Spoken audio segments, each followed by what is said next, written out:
नमस्कार साथियों, मैं सुधांशु तिवारी अद्वैत आईएएस के इस ऑनलाइन प्लेटफॉर्म पे आप सभी का स्वागत करता हूं। आइए प्रारंभ करते हैं। हमारा पॉलिटी का जो सेक्शन था, जो कि कुछ समय से डिस्टर्ब चल रहा था मेरे स्वास्थ्य कारणों की वजह से, लेकिन आज से हम उस सेशन को फिर से शुरू करते हैं।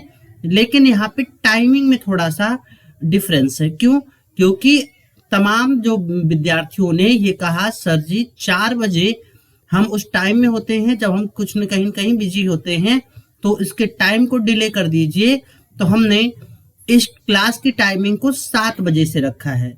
शुरू में कुछ दिनों तक ये क्लासेस आपको रिकॉर्डेड वे में मिलेंगी, लेकिन आप लोग अपने किसी भी डाउट के लिए कमेंट कर सकते हैं और उसके बाद से आपको ये भी क्लासेस एज वेल एज जो है लाइव मिलना प्रारंभ हो जाएंगी। तो आइए प्रारंभ करते हैं इस खूबसूरत से सफर को पॉलिटी में, जहां पे हम डेमोक्रेसी के बारे में पढ़ेंगे। तो टॉपिक शुरू करने से पहले अद्वैत आईएएस आपके लिए लाया है अभ्यास कार्यक्रम, जिसके द्वारा हम यूपीएससी और यूपीपीसीएस के पॉलिटी प्रोग्राम जो है जीएस प्रोग्राम को आप सभी को फ्री में प्रोवाइड करा रहे हैं। आप सभी लोग इस प्रोग्राम से जुड़िए, लाइक करिए, कमेंट करिए, चैनल को सब्सक्राइब करिए और आप और क्या क्या चाहते हैं, क्या क्या चीजें आपको और एडिशनल चाहिए, उसको कमेंट करके आप बता सकते हैं। आपके सुझाव का आमंत्रण है। चलिए आइए शुरू करते हैं। तो पहला करते हैं डेमोक्रेसी। What is democracy? तो देखिए, एक शुरू में क्या था, जो मध्यकालीन समाज था, मध्यकालीन समाज में आप देखेंगे तो वहां पर एक राजतंत्रीय व्यवस्था थी। क्या थी? राजतंत्रीय व्यवस्था थी, जो कि ईश्वरीय सिद्धांत पर आधारित थी, शासन के ईश्वरीय सिद्धांत पर आधारित थी, जिसका तात्पर्य ये था कि जो राजा है वो धरती पर ईश्वर का प्रतिनिधि है और इस दुनिया में राजा से कोई प्रश्न पूछ नहीं सकता।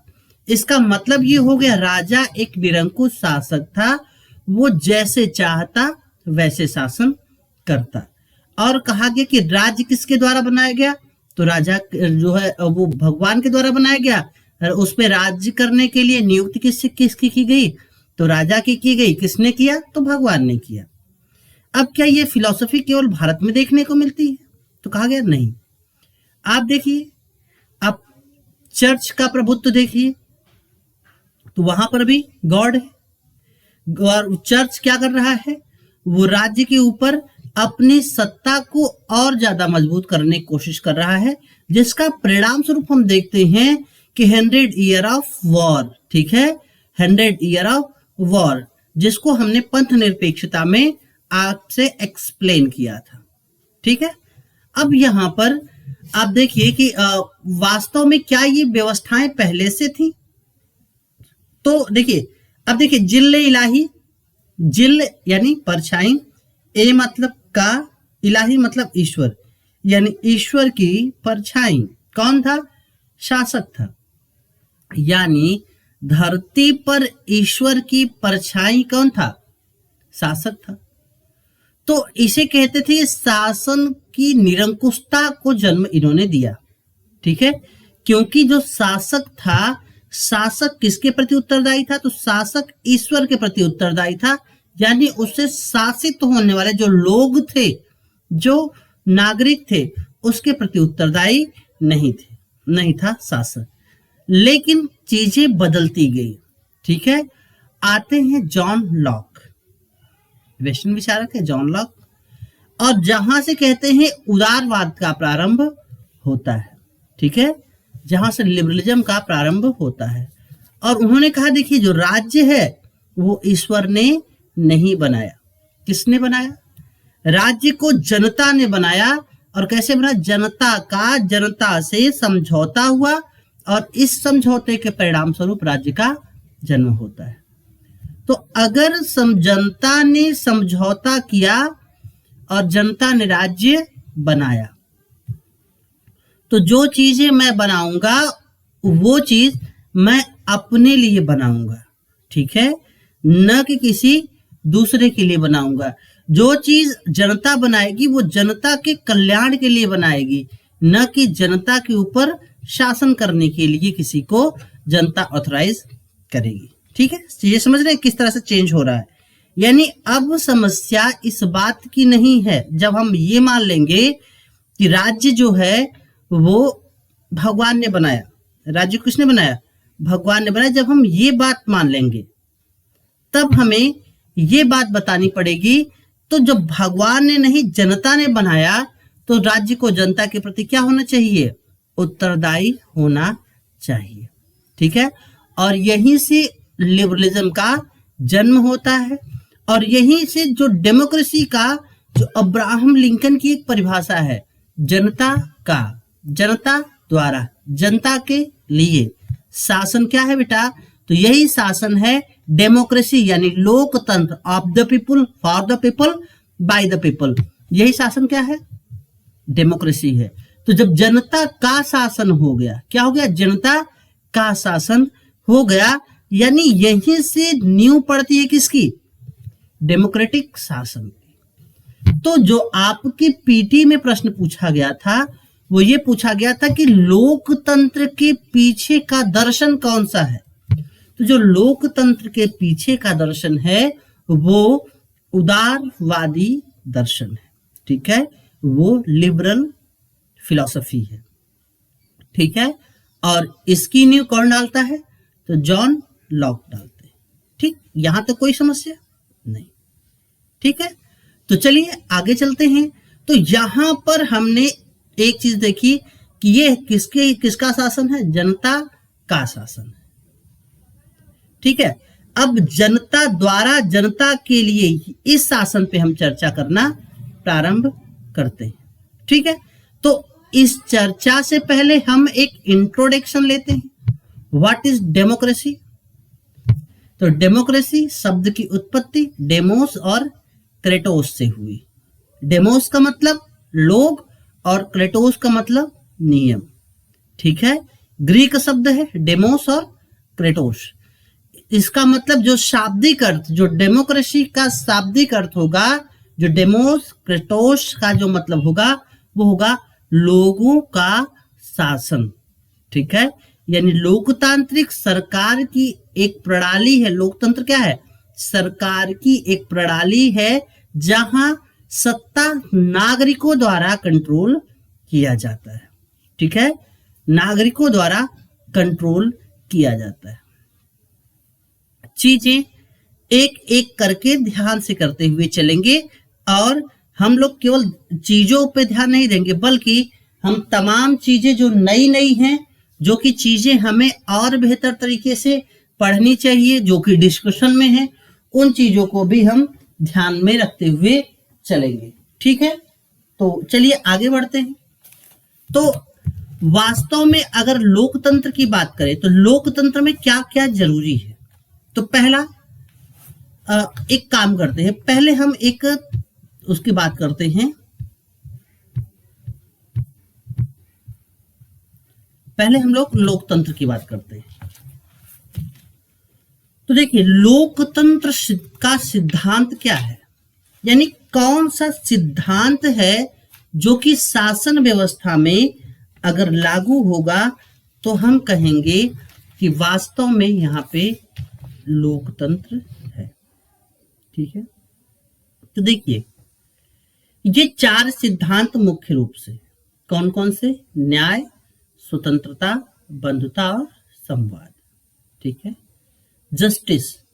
जस्टिस को अगर आप देखें तो न्याय क्या है, इस पर एक लंबी चर्चा है जो कि आपको यहां नहीं करनी है।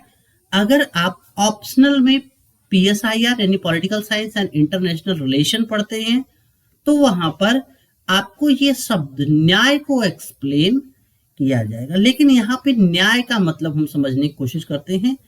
न्याय का मतलब ये है कि समाज में उपेक्षित, वंचित तबकों का न होना। ठीक है, यानी जब हम कहते हैं न्यायपूर्ण समाज, जस्ट सोसाइटी, तो हम कहते हैं कि समाज के अंतिम पायदान पर बैठे हुए व्यक्ति के जीवन में सकारात्मक परिवर्तन आए, तब हम कहेंगे ये न्याय है। यानी न्याय केवल कुछ लोगों तक सीमित नहीं है। न्याय का मानना बिल्कुल ये नहीं है कि आप कुछ लोगों के लिए न्याय कर रहे हो, कुछ लोगों का लाभ पे शासन चला रहे हो। ठीक है, तो न्याय का मतलब क्या? न्याय का मतलब अगर कोई गरीबी के दुष्चक्र में है, अब विशियस साइकिल ऑफ पॉवर्टी क्या होती है? तो देखिए, अगर कोई व्यक्ति गरीब है, कोई व्यक्ति गरीब है, तो वह आज गरीब है और साथ ही साथ में वो अपने बच्चों के न शिक्षा पे खर्च करेगा, न स्वास्थ्य पे खर्च करेगा और न ही स्किल डेवलपमेंट पे खर्च करेगा। यानी आज भी उसकी कोई सेविंग नहीं है और भविष्य के लिए भी वो निवेश नहीं कर रहा है। इसीलिए कहते हैं जो शिक्षा स्वास्थ्य है वो भविष्य के लिए निवेश है। ठीक है, तो यानी आज भी गरीब और भविष्य पे वो किसी प्रकार का निवेश नहीं कर रहा है। इसका परिणाम क्या होगा? इसका परिणाम होगा कि उसके बच्चे भी क्या होंगे? गरीब होंगे, और चूंकि उसके बच्चे भी गरीब होंगे तो फिर से ये विशियस साइकिल, क्योंकि वो क्या होंगे? गरीब के बच्चे अशिक्षित होंगे, कुपोषित होंगे, अयोग्य होंगे। ठीक है, और यहाँ पे दो चीजें, योग्यता नहीं रहेगी, यानी मानव पूंजी में निवेश हुआ नहीं तो योग्य नहीं बने, और दूसरा अगर उनका विवाह होता है तो उन्हें किसी प्रकार से जनसंख्या नियोजन का कोई ज्ञान नहीं है। अगर जनसंख्या नियोजन का कोई ज्ञान नहीं है तो इसका मतलब ये है कि वो जनसंख्या वृद्धि करेंगे और एक ऐसी जनसंख्या का वृद्धि होगी जिसमें योग्यता, जिसमें निवेश को हम नहीं देखेंगे। तो इसलिए एक जस्ट सोसाइटी का मतलब ये है जो समाज के सबसे निचले पायदान पे लोग हैं उनके जीवन में गुणवत्तापूर्ण सुधार करना, यानी ये गरीबी के दुष्चक्र को तोड़ना। यानी जो गरीबों के बच्चे हैं उन्हें शिक्षा दिया जाए, स्वास्थ्य दिया जाए, उनको मानव पूंजी में बनाया जाए, उसमें स्किल डेवलपमेंट किया जाए और फिर उन्हें रोजगार का अवसर दिया जाए। यानी फिर वो क्या करेंगे? फिर वो अपना इनकम बढ़ाएंगे और वो अपने साथ साथ भविष्य में भी निवेश करेंगे। यानी एक तो वे जो लायबिलिटी हैं वो अब एसेट बन जाएंगे समाज का, और दूसरी तरफ वे आने वाले समय में भी जो गरीबी का दुष्चक्र है उसमें नहीं फंसेंगे। यानी ये हो गया न्याय, यानी सभी के लिए अवसरों की समानता हो जाए और सभी को एक जस्ट सोसाइटी मिल जाए। ठीक है, ये है न्याय। अब आते हैं स्वतंत्रता पर। देखिए, स्वतंत्रता का मतलब क्या है? स्वतंत्रता का मतलब, देखिए, स्वतंत्रता एक सापेक्षिक अवधारणा है, निरपेक्षिक अवधारणा नहीं। अब आप कहेंगे सापेक्षिक क्या है और निरपेक्षिक क्या है? तो देखिए, अगर आपको स्वतंत्र बना दिया जाए, ठीक है, और आपको कहा जाए आप स्वतंत्र हैं और आप अपने मन की जो आ रहा है वो आप कर रहे हैं, यानी जो मन में आ रहा है वो आप कर रहे हैं, और अगर कोई पूछ रहा है तो आप कह रहे हैं कि हम तो स्वतंत्र हैं, हम जो मन में आए वो करेंगे। ठीक है, तो देखिए स्वतंत्रता देखिए तीन प्रकार की होती है। एक सामाजिक स्वतंत्रता, एक आर्थिक स्वतंत्रता, एक राजनीतिक स्वतंत्रता। ठीक, अब सामाजिक स्वतंत्रता का क्या मतलब है? सामाजिक स्वतंत्रता से केवल इतना जो है वो है कि समाज में आपको किसी प्रकार से कोई रूढ़ि, प्रथा, नियम, कानून, विनियम आपको किसी के अधीन होने से रोकते हैं। यानी आप क्या हैं? अपने प्रति निर्णय लेने के लिए स्वतंत्र हैं। अब कितना स्वतंत्र हैं? तो आप लोक व्यवस्था, सदाचार, विदेशी राष्ट्रों से मित्रवत संबंध, ठीक है, साथ ही साथ में आप अपने आप को हानि नहीं पहुंचा सकते। यानी कुछ चीजें हैं आपकी स्वतंत्रता को वहां पर रोक दी गई। यानी जहां पर आपकी स्वतंत्रता आपको नुकसान पहुंचाने लगे या आपकी स्वतंत्रता किसी दूसरे व्यक्ति की वैसे ही स्वतंत्रता को नुकसान पहुंचाने लगे तो वो स्वतंत्रता लोकतांत्रिक स्वतंत्रता नहीं है। ठीक है, वो स्वतंत्रता लोकतांत्रिक स्वतंत्रता नहीं है। यानी स्वतंत्रता से जो हमें तात्पर्य मिलता है कि स्वतंत्रता जो सामाजिक दायरे में, जो कि संविधान के दायरे में स्वतंत्रता हमें प्राप्त है, उस स्वतंत्रता की बात हम करते हैं। ठीक है, तो अगर सामाजिक स्वतंत्रता यानी समाज में किसी प्रकार का डिस्क्रिमिनेशन न हो। दूसरा, आर्थिक स्वतंत्रता, कोई व्यक्ति इतना अमीर न हो जाए कि वो किसी दूसरे व्यक्ति को खरीद सके, यानी किसी दूसरे व्यक्ति को वो अपने हिसाब से चला सके। ठीक है, और कोई व्यक्ति इतना भी गरीब न हो जाए कि कोई व्यक्ति अपनी आवश्यकताओं के लिए भी दूसरे पर निर्भर हो जाए। आवश्यकता यानी रोटी, कपड़ा, मकान। ठीक है, तो आवश्यकता के लिए भी दूसरे पर निर्भर न हो जाए। यानी आर्थिक स्वतंत्रता का मतलब यह है कि जो न्यूनतम डिग्निफाइड, मिनिमम डिग्निफाइड लाइफ, यानी सबसे कम गरिमापूर्ण जीवन, यानी अपनी इज्जत से गरिमा के साथ में जीवन जीना। तो गरिमा के साथ, गरिमा का मतलब ये नहीं है कोई लड़की, गरिमा का मतलब ये है जो हम अपनी इज्जत से, इज्जत के साथ अपना जीवन जिए, इतना हमारे पास में आय होना चाहिए। तो क्या होगा, हम कहेंगे हम आर्थिक रूप से स्वतंत्र हैं। हाँ, आपको अपनी आर्थिक स्वतंत्रता बढ़ानी है तो आप बढ़ा सकते हो, और कमा सकते हो, अंबानी बन जाओ, इंटीरियर बना लो। है? ठीक है, आप मनीष मल्होत्रा के कपड़े डिजाइन पहनो। ठीक है, मैं तो अपने ही कपड़े पहनता हूं, आप मनीष मल्होत्रा के पहनो। तो ये स्वतंत्रता, कौन सी स्वतंत्रता? ये है आर्थिक स्वतंत्रता। राजनीतिक स्वतंत्रता की बात करते हैं। तो राजनीतिक स्वतंत्रता का मतलब ये है कि हम स्वतंत्र हैं किसी को वोट देने के लिए, या फिर चुनाव में खड़े होने के लिए हम स्वयं स्वतंत्र हैं। ठीक है, यानी चुनने की भी स्वतंत्रता हो और चुने जाने की भी स्वतंत्रता हो, चुनने की भी स्वतंत्रता हो और चुने जाने की भी स्वतंत्रता होनी चाहिए। ठीक है, तो ये है स्वतंत्रता। हम जब हम चाहे तो प्रधानी लड़ लें, और हम चाहे तो प्रधानी में जिसको चाहे उसको वोट दे दे, ये मेरी स्वतंत्रता है। ठीक है, मेरे मन को भाया, मैंने कुत्ता काट के खाया। आपको ये जो है कहावतें आपको पूरी पॉलिटी में सुनने को मिलेंगी। खैर, चलते हैं आगे। बंधुता, देखिए बंधुता का मतलब वी फीलिंग, कोई किसी से बेहतर नहीं, कोई किसी से बड़ा नहीं, कोई किसी से छोटा नहीं, यानी सभी लोग समान हैं, सभी लोग भारत के नागरिक हैं। ठीक है, सभी लोग क्या हैं? भारत के नागरिक हैं। इसीलिए सब में क्या है? फ्रेटर्निटी, सभी क्या है? भाई हैं, सभी मिलजुल कर रहे, यानी कोई किसी से ऊंचा नहीं, कोई किसी से नीचा नहीं, सब समान है, सब में बंधुता है, सब आपस में फ्रेटर्निटी की भावना को लेकर चलते हैं। और संवाद, संवाद का मतलब ये है, एक तो देखो संवाद दो तरीके के होते हैं, एक तो आपको कहते हैं कि क्षैतिज, और एक होता है ऊर्ध्वाधर। क्षैतिज का मतलब समाज में सभी, किसी भी मुद्दे पर सभी से क्या हो? संवाद हो, और सभी की राय से कोई काम किया जाए, तो ये हो गया संवाद।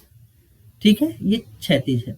ऊर्ध्वाधर यानी जो शासन के ऊपरी तबके पे बैठे हैं और जो आम व्यक्ति हैं, उनमें एक हायरार्की के माध्यम से संवाद प्रॉपर होना चाहिए, यानी जनता से सरकार तक संवाद होना चाहिए और सरकार से जनता तक संवाद होना चाहिए, यानी संवाद जरूरी है। डेमोक्रेसी में संवाद ही सभी जड़ों, सभी कानूनों का, सभी संविधानों का मूल है। ठीक है, ये है संवाद। तो सिद्धांत समझ में आ गया। तो न्याय, स्वतंत्रता, बंधुत्व और संवाद, ये चार सिद्धांत हैं डेमोक्रेसी के, जो कि मूल संविधान है। आइए व्यवहार की बात करते हैं। तो सामाजिक लोकतंत्र, आर्थिक लोकतंत्र और राजनीतिक लोकतंत्र, यानी लोकतांत्रिक सिद्धांतों के आधार पर समाज का संचालन करना क्या है? ये है सामाजिक लोकतंत्र। क्या? समाज जो है लोकतांत्रिक सिद्धांतों के आधार पर समाज का संचालन करना, ये क्या है? सामाजिक लोकतंत्र, यानी सामाजिक न्याय, सामाजिक स्वतंत्रता, सामाजिक बंधुता और सामाजिक संवाद। सामाजिक न्याय का मतलब वही जो हमने बताया कि सभी लोग कैसे हों, बिना सामाजिक भेदभाव के हों। सामाजिक स्वतंत्रता यानी समाज में कोई भी किसी पे जो है कोई जो है किसी का शोषण न कर सके, सामाजिक ढांचा ऐसा हो। समाज में सभी बंधुत्व के भाव से रहे और समाज में सभी लोगों के बीच में संवाद हो। तो ये क्या है? सामाजिक लोकतंत्र। आते हैं आर्थिक लोकतंत्र की बात करते हैं। तो आर्थिक लोकतंत्र यानी आर्थिक न्याय। अब यही है कि लोकतांत्रिक सिद्धांतों के माध्यम से देश की आर्थिक गतिविधि का संचालन करना ही आर्थिक लोकतंत्र है। यानी आर्थिक लोकतंत्र वह अवधारणा है जो कि अर्थव्यवस्था को लोकतांत्रिक सिद्धांतों पर चलाने से जन्म लेती है। यानी आर्थिक न्याय, आर्थिक स्वतंत्रता, आर्थिक बंधुता, आर्थिक संवाद। ठीक है, क्लियर है? आर्थिक न्याय, आर्थिक बंधुता, आर्थिक स्वतंत्रता और आर्थिक संवाद। आर्थिक न्याय का मतलब वही हमने बताया कि कोई जो है इतना धन ना एकत्रित कर ले कि वो और लोगों के जीवन पे कंट्रोल करने लगे, और कोई इतना भी गरीब ना हो कि वो स्वयं को बेच दे। यानी सभी को क्या, एक मिनिमम लाइफ का सभी लोग जो है एंजॉय करें, मिनिमम लाइफ। ठीक है। आर्थिक स्वतंत्रता यानी सभी लोग अपने मिनिमम आवश्यकताओं के लिए स्वतंत्र हो। आर्थिक बंधुता यानी हम यहाँ पर गरीब और अमीर इसमें भेद इतना ना हो जाए कि वास्तव में लिखा जाए poor and dogs are not allowed. आप देखेंगे आप कितना भी गरीब हो, आप 5 स्टार में जाके पानी पी के आ सकते हैं। ये सरकार का नियम है, ये न्यायपालिका ने दिया है कि आपका पैसा नहीं, फिर भी आप 5 स्टार में जाओ, पानी पी के आ सकते हो। फिर जाओगे नहीं, अब तो छोटे से खोमचे में चाहो पानी पियो तो कहीं पानी ना हो, पानी खरीद ला। खैर, लेकिन ये जो है जो न्यायपालिका के दिए गए आदेश निर्देश है उसके विरुद्ध है। ठीक है, आगे चलते हैं, बात करते हैं बंधुता। आर्थिक बंधुता यानी सभी को एक क्या कहते हैं, एक समान बैकग्राउंड मिले, एक समान जो है ग्राउंड मिले। इससे क्या हो, इससे होगा ये कि सभी लोग एक स्तर पर आकर सबको समान अवसर मिलेगा और सब अपने आर्थिक वृद्धि के लिए काम कर सकते हैं। और आर्थिक संवाद यानी सभी को संवाद के माध्यम से सभी तक अवसर की पहुंच। ठीक है, अब आगे आते हैं राजनीतिक लोकतंत्र, राजनीतिक न्याय, राजनीतिक स्वतंत्रता, राजनीतिक बंधुता और राजनीतिक संवाद। ठीक है, यानी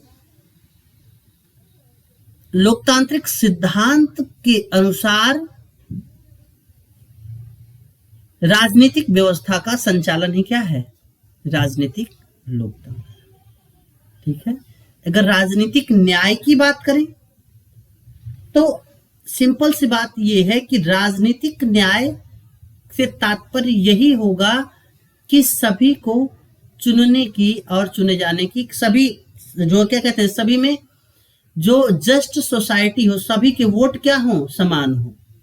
ठीक है, सभी के वोट समान हो, सभी की वोट एक यूनिट माने जाए।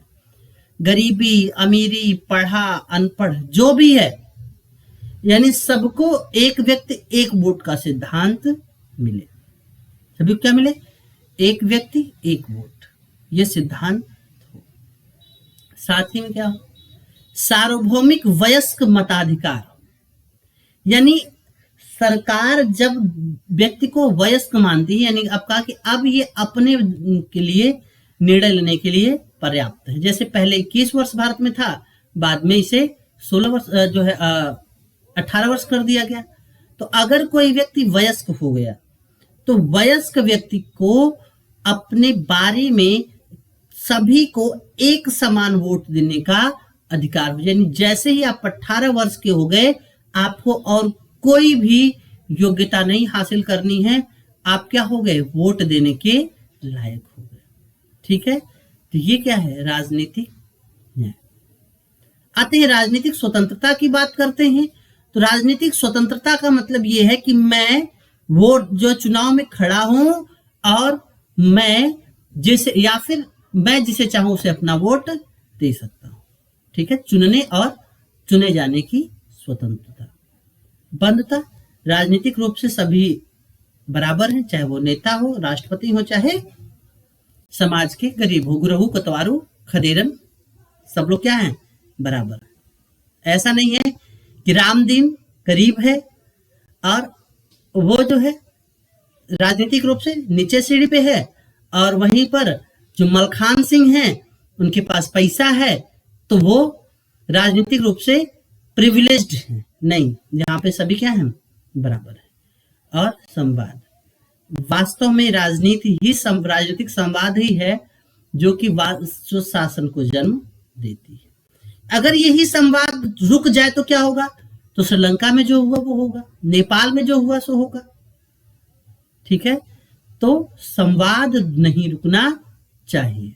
ठीक है, तो लोकतंत्र का सिद्धांत, लोकतंत्र क्या होता है और लोकतंत्र के सिद्धांत पर हमने चर्चाएं करी हैं। ठीक है, अब आते हैं लोकतंत्र के प्रकार पे बात करते हैं। देखिए, लोकतंत्र सामान्यतः दो प्रकार के हैं। ठीक है, लोकतंत्र कितने प्रकार के, सामान्यतः दो प्रकार के।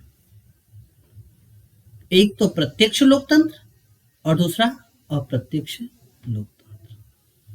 प्रत्यक्ष लोकतंत्र में जो देश के सभी लोग जो हैं, जितने भी लोग हैं, वो सभी लोग मिलकर विभिन्न समस्याओं पर विचार विमर्श करते हैं और इसके साथ ही वो निर्णय लेते हैं कि किस प्रकार से शासन चलाया जाए या कौन सा कानून हो। ये है प्रत्यक्ष लोकतंत्र, यानी डायरेक्ट डेमोक्रेसी, प्रत्यक्ष लोकतंत्र। ठीक, अब देखिए यहां पे अगर हम डायरेक्ट डेमोक्रेसी की बात करते हैं, प्रत्यक्ष लोकतंत्र की बात करते हैं, तो इसके भी कुछ मेरिट होंगे, कुछ डिमेरिट होंगे। अगर हम इसकी मेरिट पे बात करें तो जब सभी लोग निर्णय निर्माण में सहभागी होंगे तो सभी लोगों की बात होगी, समाज के हर वर्ग यहाँ पे क्या होंगे, अपना बात रख सकेंगे और एक बेहतर शासन का निर्माण होगा। वास्तव में जो लोकतंत्र, जनता का शासन, जनता द्वारा शासन, जनता के लिए शासन है, ये वास्तव में परिलक्षित होगा। लेकिन इसकी समस्याएं भी हैं। क्या समस्याएं हैं? मान लो कि अगर भारत की बात ले लें तो इतनी बड़ी जनसंख्या, कहां बिठाओगे, कहां चर्चा करोगे? ठीक है, दूसरा, क्या गारंटी है कि सभी लोग आए? तीसरा, मान लीजिए सभी लोग आ गए, 140 करोड़ भारतीय आ गए, तो कहां बिठाओगे? हैं? तो ये समस्याएं होती हैं, यानी ज्योग्राफी हो गया, जनसंख्या हो गया, भाषा। अब साउथ इंडिया की भाषा नॉर्थ इंडिया को नहीं समझ में आती, नॉर्थ इंडिया की भाषा साउथ इंडिया को नहीं समझ में आती। ठीक है, अगर सोचिए कि एक जो है जहां पे 140 करोड़ भारतीय बैठे हैं, बात हो रही है कि पाकिस्तान के साथ में क्या होना चाहिए। अब चर्चा हो, सबको 10-10 सेकेंड भी मिले तो भी 2-4 साल। यानी प्रत्यक्ष लोकतंत्र तो देखने में तो अच्छा लगता है कि सभी लोग इसमें भाग लेंगे और इससे सिद्धांत और व्यवहार का अंतर क्या हो जाएगा, खत्म हो जाएगा। लेकिन व्यवहार में इसमें बड़ी समस्याएं परिलक्षित होती है। आइए बात करते हैं अप्रत्यक्ष लोकतंत्र की। अप्रत्यक्ष लोकतंत्र होता यह है कि हम लोग, जो जनता है, जनता के पास लोकतंत्र में क्या है, शासन करने की शक्ति है। जनता के पास क्या है, शासन करने की शक्ति है। और जनता जो शासन करने की शक्ति है वो क्या करती है कि अपने वोट के द्वारा जो अपने शासन करने की शक्ति को अंतरित कर देती है सीमित और निश्चित समय के लिए अपने प्रतिनिधियों को।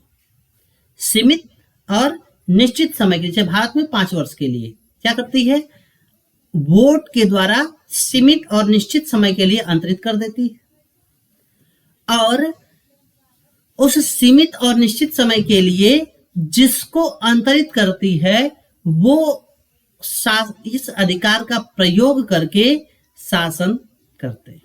यानी जनता यहां पे प्रतिनिधियों के माध्यम से शासन करती है। ठीक है, तो इसे कहते हैं प्रतिनिध्यात्मक लोकतंत्र। क्या कहते हैं? प्रतिनिध्यात्मक लोकतंत्र। तो क्या प्रतिनिध्यात्मक लोकतंत्र वास्तव में जो हमने कहा, जो समस्याएं हमने बताई, क्या उसको सॉल्व करते हैं? तो बिल्कुल सॉल्व करते हैं। यानी जनता अपने प्रतिनिधियों का चुनाव करती है, और ये प्रतिनिधि अगर सामान्यतः व्यवहार में देखे जाए तो राजनीतिक दलों के होते हैं, और जो बहुमत में आते हैं वो सरकार बनाते हैं, जो अल्पमत में आते हैं वे विपक्ष का निर्माण करते हैं। और विपक्ष क्या है? सरकार पर दबाव बनाता है। ठीक है, और ये संसद में जो प्रश्नकाल, शून्यकाल इत्यादि प्रस्ताव के माध्यम से सरकार पर नियंत्रण करता है, जैसा आप लोग देखते हैं संसद में जो संसद की कार्यवाही होती है वो। अब आते हैं इनके विशेषता पर। तो वास्तव में अगर देखा जाए तो जो अप्रत्यक्ष लोकतंत्र है या प्रतिनिध्यात्मक लोकतंत्र है, अप्रत्यक्ष या प्रतिनिध्यात्मक लोकतंत्र है, वही लोकतंत्र वास्तव में प्रैक्टिकल डेमोक्रेसी है। अब आप कहेंगे जो प्रत्यक्ष लोकतंत्र है वो भारत में सीमित स्तर पे पंचायती राज व्यवस्था के जरिए लागू करने का प्रयास किया गया है, लेकिन वहां पर भी हम समस्याएं देख रहे हैं। पंचायती राज व्यवस्था हमारा एक टॉपिक है, हम उस पर जरूर देखेंगे, लेकिन यहाँ पे हम लोग क्या देख रहे हैं? जो अप्रत्यक्ष लोकतंत्र है वही लोकतंत्र वास्तव में जो प्रैक्टिकल है। जनता क्या करती है? नियमित चुनाव, सार्वभौमिक वयस्क मताधिकार का प्रयोग करके जो अपने सरकार का चुनाव करती है। ठीक है, बहुमत के लोग शासन करते हैं, जो अल्पमत के लोग हैं वो क्या करते हैं? वो विपक्ष के माध्यम से सरकार पर तमाम तरीके के दबाव बनाकर सरकार को हमेशा उत्तरदायी बनाए रखते हैं, जिससे निरंकुशता की समस्या क्या होती है? नहीं होती है। ठीक है, अब इससे क्या है कि वास्तव में जो राजनीतिक विशेषज्ञ हैं उन्हीं के द्वारा शासन चलाया जाता है।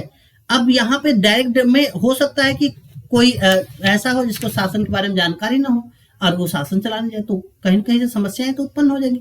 लेकिन यहाँ पर क्या है कि जो वास्तव में राजनीतिक विशेषज्ञ हैं उन्हीं के द्वारा सत्ता को चलाया जाएगा, जिससे एक बेहतर सरकार का निर्माण हो सकता है।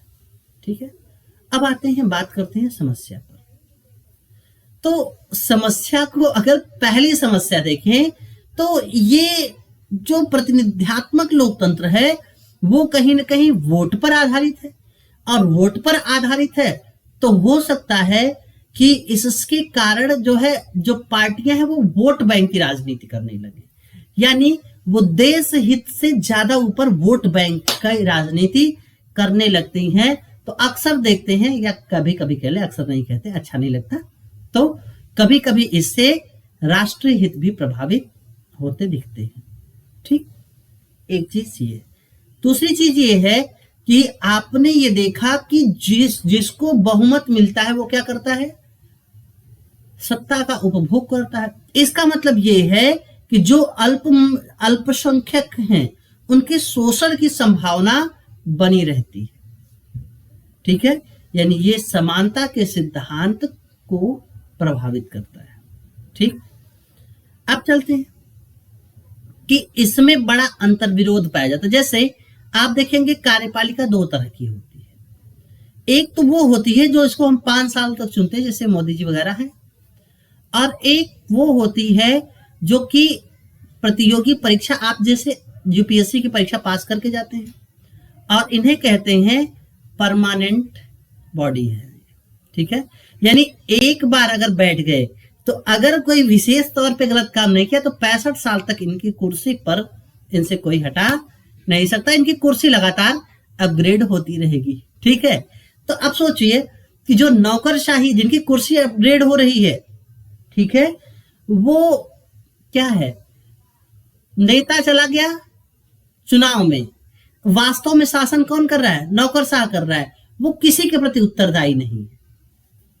ठीक है, अब होता क्या है कि इसीलिए आप देखेंगे कि कितने लोग होंगे आप लोगों में से ही जो कि जनता का सेवक बनने के लिए यूपीएससी की तैयारी नहीं कर रहे हैं, बल्कि वो जो रौला है, वो जो भौकाल है, यानी वो सेवक की भूमिका में नहीं, स्वामी की भूमिका देख करके क्या कर रहे हैं? इसमें आने की कोशिश कर रहे हैं। इसका मतलब यह है कि इसमें बुराइयां तो हैं, लेकिन वास्तव में कहा गया कि अगर लोकतंत्र को जमीनी स्तर पर लाना है तो अप्रत्यक्ष लोकतंत्र ही एकमात्र साधन है। इसीलिए कहते हैं कि अप्रत्यक्ष लोकतंत्र एक आवश्यक बुराई है। आपका प्रश्न आ चुका है, चर्चा करें। तो आप कहेंगे कि प्रत्यक्ष लोकतंत्र की जो समस्याएं हैं वो गिनाएंगे जो हमने बताया, उसके बाद में आप अप्रत्यक्ष लोकतंत्र के बारे में लिखेंगे, क्या है कैसे है, फिर उसकी समस्याओं के बारे में लिखते हुए फिर ये लिखेंगे कि परंतु व्यवहार में अप्रत्यक्ष लोकतंत्र ही स्थापित हो सकता है। ठीक है, हाँ, इसे और अधिक समावेशी, उत्तरदायी बनाने के लिए प्रयास किए जा सकते हैं। ठीक है, और उन प्रयासों को हम आगे इसी लेक्चर में चर्चा कर रहे हैं। ठीक है, तो जो हमने बताया, आप इसके आधार पे एक निष्कर्ष लिखने की कोशिश करिएगा। जो इस प्रश्न को हमने बताया है उस प्रश्न को लिखने की कोशिश करिए, यानी धीरे धीरे शुरू से ही आप पीटी से मेंस तक चले जाइए। अभी देखिए हमने क्या कहा था कि हम प्रस्तावना पढ़ते पढ़ते हम पूरे कॉन्स्टिट्यूशन का एक ओवरव्यू कर लेंगे। ठीक है, तो आपको लग रहा होगा कि ये तो पूरा हम सच में ओवरव्यू करते हुए चल रहे हैं। ठीक है, आइए आगे चलते हैं। तो हमने जाना था व्हाट इज डेमोक्रेसी, लोकतंत्र क्या है। ठीक है, अब कुछ और लोकतांत्रिक सिद्धांत की बात करते हैं। तो भागीदारी, समाज में सभी की क्या हो? भागीदारी सुनिश्चित हो, समानता हो, पारदर्शिता हो, जवाबदेहिता सुनिश्चित हो और एजेंडे पर नियंत्रण। ठीक है, अब आगे बात करते हैं लोकतंत्र की विभिन्न परिभाषाओं के बारे में। तो वास्तव में जो कुछ परिभाषाएं हैं जो कि बार बार आपसे पूछी जाती हैं, जो यहां पर हमने आपके लिए लाई। तो डेविड सिले कहते हैं कि लोकतंत्र उस सरकार को कहते हैं जिसमें हर व्यक्ति क्या होता है? भागीदार होता है। लोकतंत्र में हर व्यक्ति भागीदार होता है।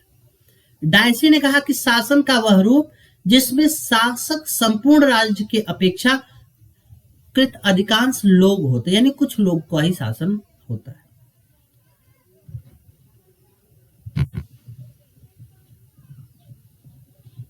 अब्राहम लिंकन की बात करें तो जनता द्वारा जनता के लिए शासन ही क्या है? लोकतंत्र है।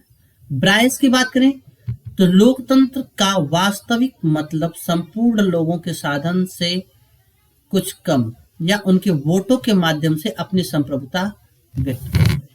ठीक है, मैकलेवर के अनुसार लोकतंत्र शासन करने का एक तरीका नहीं बल्कि बहुमत से या अन्यथा बल्कि मुख्य रूप से यह निर्धारित करने का तरीका है कि कौन शासन करेगा और मोटे तौर पर यह उसका अंत क्या होगा। ठीक है, अगर महात्मा गांधी की बात करें तो महात्मा गांधी के अनुसार लोकतंत्र का अर्थ सभी के सामान्य हितों की सेवा में लोगों के सभी विभिन्न वर्गों के संपूर्ण भौतिक, आर्थिक और आध्यात्मिक संसाधन को जुटाने के विज्ञान की कला होनी चाहिए। और क्या कह रहे हैं? लोकतंत्र की रक्षा के लिए लोगों में स्वतंत्रता, आत्मसम्मान और गहरी एकता की भावना होनी चाहिए। ठीक है, अब आते हैं लोकतंत्र के मूल्य। तो समानता, न्याय, स्वतंत्रता, शक्ति पृथक्करण। ठीक है, अब ये पॉइंट है शक्ति पृथक्करण, सेपरेशन ऑफ पावर। इसको आप यहां पे हम चर्चा नहीं करेंगे, आगे सेपरेशन ऑफ पावर एक अलग सिद्धांत के रूप में हम आपसे चर्चा करेंगे। ठीक है, और संवैधानिक वो और आते हैं लोकतंत्र के सम्मुख चुनौतियां, जो आपको बताया मैंने। आते हैं टाइप्स ऑफ डेमोक्रेसी। तो पहला है प्रतिनिध्यात्मक लोकतंत्र, जिसके बारे में हमने चर्चा करी है। ठीक है, बेहतर तरीके से। दूसरा संवैधानिक लोकतंत्र, जो संविधान के द्वारा विनियमित लोकतंत्र का एक प्रकार है। ठीक है, यानी संविधान मौलिक राजनीतिक सिद्धांत को स्थापित करता है और उसी के आधार पर सरकार चलती है। ठीक है, और जो अधिकारी होते हैं जो संविधान को लागू करने की बात करते हैं, उन्हें ही इसके पालन के लिए जिम्मेदार ठहराया जाता है। और जो इसका जो मूल विचार है वो सत्ता के दुरुपयोग और नागरिक अधिकारों की रक्षा करना है। मॉनेटरी लोकतंत्र, विभिन्न संस्थाओं द्वारा मॉनिटर करना। सहभागी लोकतंत्र, आइए बात करते हैं यहां से जो कुछ इंपॉर्टेंट हमारे लिए लोकतंत्र के मतलब होते हैं वो। देखिए, सहभागी लोकतंत्र की बात करें तो यहां पे आप देखेंगे कि ये भी इनडायरेक्ट डेमोक्रेसी का एक प्रकार है, यानी अप्रत्यक्ष लोकतंत्र का ही एक प्रकार है सहभागी लोकतंत्र। क्या, जैसे प्रतिनिधि अगर सरकार बनाते हैं कितने वर्ष के लिए? 5 वर्ष के लिए। अगर मान लीजिए कि प्रतिनिधि हमने जिसको चुना वो अच्छा से काम नहीं कर रहे, नहीं हमने चुना काम करने के लिए और वो घोटाला कर रहा है, संसद में जाके बवाल काट रहा है, तो क्या कर सकते हैं? तो 5 वर्ष से पहले जनता क्या कर सकती है? उसे वापस बुला सकते, और ये है right to recall. Right to recall, वापस बुलाने का अधिकार। ये क्या होता है? जैसे मान लीजिए कि आपने प्रधान को चुना, अब प्रधान को चुनने के बाद में अब प्रधानी चल रही है, लेकिन प्रधान एक को काम नहीं कर रहा है, बस अपना काम कर रहा है। मस्त घर बनवा रहा है, जमीन लिखवा रहा है, ट्रैक्टर खरीद रहा है, स्कॉर्पियो खरीद रहा है। ठीक है, यानी भरपूर मात्रा में प्रधान जी अपना विकास कर रहे हैं, लेकिन अपना ही विकास कर रहे हैं। तो जो गांव के लोग होंगे उसमें 1/4 लोग क्या करें कि प्रधान के खिलाफ एक प्रस्ताव लिख करके बीडीओ को दे सकते हैं कि हम प्रधान को हटाने के लिए राइट टू रिकॉल का प्रयोग कर सकते हैं, यानी प्रधान की प्रधानी 5 वर्ष पूरा होने से पहले ही प्रधान की प्रधानी को हम खत्म करना चाहते हैं। और अगर बीडीओ ने एक्सेप्ट कर लिया, अब क्या होगा कि अब फिर से एक चुनाव होगा। चुनाव क्या होगा? अब एक वोट पड़ेगा। अगर आधे से ज्यादा लोग जो पंचायत के हैं जिन्होंने वोट दिया है वो अगर प्रधान के पक्ष में नहीं है तो प्रधान की प्रधानी चली जाएगी, फिर से प्रधानी का चुनाव होगा। ठीक है, यानी यहां पे जो है क्या कहते हैं ना कि एक उत्तरदायी, सतत उत्तरदायी। और इससे क्या होगा कि जनता हमेशा वॉच डॉग, यानी जनता चुन के सो नहीं गई है, बल्कि जनता क्या कर रही है? जनता लगातार अपने शासक को क्या कर रही है? देख रही है। ठीक है, इसका मतलब यह है कि यह एक ऐसी व्यवस्था है जो प्रतिनिधि मूलक लोकतंत्र की समस्याओं का समाधान करती है। इस लोकतंत्र का विकास प्रत्यक्ष लोकतंत्र से प्रेरित होकर हुआ और मुख्य रूप से उन समस्याओं को संबोधित कर रहा है जो प्रतिनिधियों और जनता के मध्य में संवाद की कमी के कारण हो रहा है। यानी यहाँ पर जो प्रतिनिधि हैं उनके लिए विधिवत व्यवस्थाएं तो की गई हैं। अगर आप काम नहीं करेंगे तो जनता आपको हटा देगी 5 वर्ष से पहले, भले हालांकि आप 5 वर्ष के लिए चुने गए हैं तो भी। ठीक है, अब अगर इसकी विशेषता बात करें तो इसमें संसद, नौकरशाही, राजनीतिक दल सभी लोग क्या होंगे? इनकी हालत खराब होगी। और ये एक जो है नीति निर्माण को और ज्यादा बेहतर तरीके से लागू करना होगा, नहीं तो राइट टू रिकॉल है। और इससे क्या होगा कि जो निम्न स्तर पे जनता है वो लगातार ऐसी जो है चीजों में एक्टिव रहती है। इससे जो जनता के प्रतिनिधि हैं उन पर दबाव बना रहता है और जो घूसखोरी, भ्रष्टाचार जैसी चीजें हैं वो चीजें यहां पर नहीं आ सकती। अब अगर विश्लेषण करें हम, अगर महत्व की बात करें तो वास्तव में कहा जाए कि अगर सहभागी लोकतंत्र है और जनता इतना ज्यादा लोग जो है इन्वॉल्व है, तब ये जो है वास्तव में जो प्रत्यक्ष लोकतंत्र को लागू करने में समस्या है, जिसके चलते हमने अप्रत्यक्ष लोकतंत्र लाया और जो उसमें समस्याएं नजर आ रही हैं वो समस्याएं क्या होंगी, खत्म हो जाएंगी। सोचिए, प्रधान न काम करे, प्रधान की प्रधानी 5 साल से पहले खत्म, विधायक न काम करे, विधायक की जो है विधायकी खत्म, संसद न काम करे, संसदें खत्म, राइट टू रिकॉल। लेकिन भारत में ये अभी पंचायती व्यवस्था में प्रधान को आप 5 वर्ष से पहले उसके पद से हटा सकते हो। अगर आप लोग हटाना चाहते हो, हालांकि अभी तो प्रधानी का 5 साल खत्म होने को आया है, लेकिन अगर आप हटाना चाहते हो तो आप हमसे संपर्क कर सकते हो। हम पूरा आपको बता सकते हैं कि वास्तव में राइट टू रिकॉल पंचायत में कैसे किया जाए। ठीक है, इससे क्या होगा, ये जो सहभागी लोकतंत्र है ये सभी व्यक्तियों को मुख्य धारा में जोड़ने का प्रयास है, यानी सभी को यहां पे लगातार जागरूक बनाने की बात चल रही है। ठीक है, इससे क्या होगा, सहिष्णुता बढ़ेगा, एकता बढ़ेगा, अखंडता बढ़ेगा और राजनीतिक उत्तरदायित्व को भी बढ़ावा मिलेगा। ठीक, अगर समस्याओं की बात करें तो यह मॉडल क्या कर रहा है कि सभी को, अब सभी लोग हमेशा राजनीतिक रूप से प्रधान अच्छा काम कर रहे, खराब काम, बस सभी लोगों के पास इतना समय तो नहीं होता। ठीक है, तो इससे क्या होता है, गुणवत्ता भी प्रभावित होती है कि मान लीजिए अगर कोई काम ऐसा करने जा रहा है प्रधान, जैसे मान लीजिए कि अगर कोई ग्राम समाज की जमीन है, ठीक है, प्रधान उसको खाली करवाना चाहता है और प्रधान खाली करना चाह रहा है, तब तक राइट टू रिकॉल आ गया। तो एक चीज ये समस्या है और ये भले से लोकतंत्र के आदर्श को उपलब्ध कराता है, लेकिन इसके लिए जो आवश्यक शर्तें हैं उसको निर्धारित नहीं करता। ठीक है, वास्तव में आप कहेंगे कि अभी भी इसको भारत जैसे देश में लागू करने के लिए इसमें व्यापक समस्याओं को समाधान करने की जरूरत है। ठीक है, आइए बात करते हैं विमर्शी लोकतंत्र की। ठीक है, इसका मतलब ये है कि अगर हम बात करें 21वीं सदी में, तो अब वर्तमान की स्थिति की बात करें तो यह एक ऐसा मॉडल है जहां पे केवल व्यक्ति मतदाता नहीं बल्कि तमाम नीतियों पर, तमाम मुद्दों पर तर्क वितर्क, सहमति असहमति, इन सभी को लेकर के उसको और विस्तृत तौर पे जो नीति निर्माण में जनता की भागीदारी को बढ़ाने की बात करता है विमर्शी लोकतंत्र।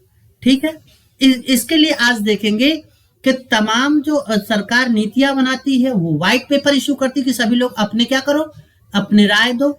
सरकार तमाम पोर्टल बनाती है कि किसी मुद्दे पर आपको राय देना है तो आप सरकार को राय दे सकते हो, यानी प्रॉपर विचार विमर्श किया जाता है। इससे क्या है कि यहाँ पे जो ऊपर से नीचे जो विधियों का निर्माण होता है वो और बेहतर, जो कानून का निर्माण होता है उसमें समाज के हर वर्ग के लोग शामिल होते हैं, हर वर्ग की बातें रहती हैं। तो वास्तव में जो जनता का शासन है, जो डेमोक्रेसी का एक अभूतपूर्व पहलू है, एक बेहतर पहलू है, वो यहाँ पर लागू होता है।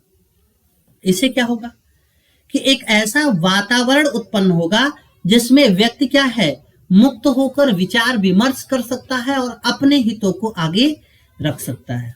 इससे नागरिक सशक्तिकरण को बढ़ावा मिलेगा और जैसे सिटीजन चार्टर है, आरटीआई है, इसको बढ़ावा देकर के हम जनता को और ज्यादा अवेयर कर सकते हैं। अब सिटीजन चार्टर क्या है कि हर संस्था में नागरिक क्या क्या कर सकता है, क्या क्या पूछ सकता है, वहां पे जाएंगे। जैसे आप ब्लॉक में भी जाएंगे तो वहां पे लिखा होगा कि अधिकार, नागरिक अधिकार पत्र। तहसील में जाएंगे तो वहां पे भी लिखा होगा, डीएम ऑफिस में जाएंगे वहां भी लिखा होगा, एसपी ऑफिस में जाएंगे तो वहां भी लिखा होगा कि आप उस ऑफिस में आप एक नॉर्मल व्यक्ति की क्या अधिकार है। और आरटीआई आप पंचायत से लेके पीएम ऑफिस तक जो सूचना चाहें, गुप्त सूचनाओं को छोड़ करके आप डिमांड कर सकते हैं। आम सहमति पर राजनीतिक व्यवस्था जो कानून है उनका निर्माण होगा, ठीक है। इसमें लोकतंत्र में ज्यादा से ज्यादा विकेंद्रीकरण होगा, ठीक है। अगर हम इसके महत्व की बात करें तो वास्तव में ये जनता को और ज्यादा प्रभावशाली बनाती है, शासन में और ज्यादा सहभागी बनाती है। इससे एक बेहतर शासन का निर्माण होता है। जब विचार विमर्श होगा तो नागरिक सशक्तिकरण बढ़ेगा, और जब नागरिक सशक्तिकरण बढ़ेगा तो नागरिक क्या होगा, तो लोकतंत्र मजबूत होगा, जिससे पक्षपात नहीं होगा। अगर समस्याओं की बात करें तो भारत जैसे देश में जहां आज भी देखिए नक्सलवाद है, उग्रवाद है, तमाम मुद्दों पर एक अजीब सी जो व्यवस्थाएं बन जाती है, विरोधों के लिए विरोध करने के लिए विरोध करता है विपक्ष। तो ये कुछ समस्याएं होती है जब विपक्ष ही ऐसा कर रहा है, किसी कानून के बारे में भ्रम पैदा कर रहा है, जनता को सही जानकारी नहीं दे रहा, तो ये समस्या की बात है। और भारतीय समाज में सभी लोग अभी शिक्षित नहीं है, बेरोजगारी इतना उच्च स्तर पे है। ऐसे में समस्या ये है कि लोग अपने मूलभूत अधिकारों की बात करें या फिर अब चले जो है आपको विचार विमर्श है। आप सभी लोग बताइए कि सरकार तो ऐसे तमाम चीजें वो करती है, आप लोग कितना उसमें, जैसे अभी जो विकसित भारत के लिए एक पोर्टल है, सभी लोग अपना जो है ओपिनियन शेयर कर रहे हैं कैसे विकसित जो है भारत किया जा सकता है। आप में से कितने लोग हैं जो उसमें अपना कंट्रीब्यूशन किए हुए हैं? तो कहीं ना कहीं से समस्याएं तो हैं, ठीक है। तो हमने महत्व भी जाना, हमने समस्या भी जाना। अब आप लोग एक काम करिएगा, इसका क्या लिखिएगा, जो आपको निष्कर्ष समझ में आए कि जो अंत में करना चाहिए वो चीजें समझ में आए वो चीज लिखिएगा, ठीक है। तो आज के लिए इतना ही करते हैं, आगे मिलते हैं, तब तक के लिए नमस्कार।